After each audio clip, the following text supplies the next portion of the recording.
76வது ஸ்லோகம். சக்ராக்ரிதி பிரமணதூத படாந்தபாத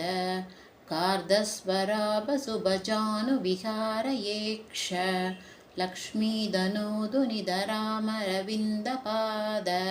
ஸ்பர்ச பிரபூததரணீதல சப்தரம்யம் நாசக்தமக்ர சமனோபு விகஸ்ய வாவோத் சாக்ஷாதபீத்ரணயனக்ரதாமமைத்ர यत्र भवन्नियदसित्तदया समाति स्थित्येव योगपरमस्तव नृत्यसारे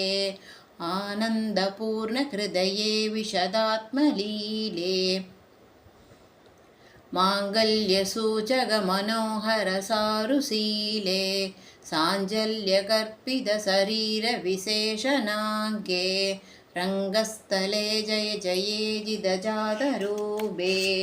नृत्येन मीननयनेन हि साहिरम्बा नैवोर्वशी नवनवेन दिलोत्तमास हा प्रीतिमत्तव जननेदव देवि सक्ता स्तिस्रस्तिभृष्वविलज्जगदीषु गीता त्वत्त्वादृग्जनेषु तपसा प्रदितेषु लोके नानाकलानि पुनते निनचित्रमत्र नारायणोऽपि नवनीतहरो यदोबुन् नृत्येन दोषितसमस्तवधूसमूख कारुण्यसङ्करमजं कमनीयरूपं कान्दासहस्रपरिभावितपद्मवक्त्रं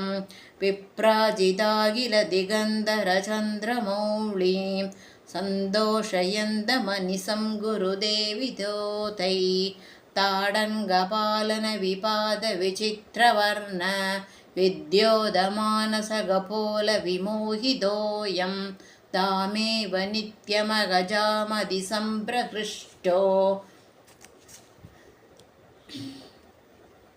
ध्यायन्यनन्यविषयो वृषवाहनोऽपि देवी त्वदास्य सरसीरुगसक्तभृङ्ग जेङ्गारलक्षणमहामदनप्रसङ्ग सङ्गीतशास्त्ररहसाकृतनित्यसङ्ग शृङ्गारशास्त्रशिरसा हृददीर्घशृङ्गः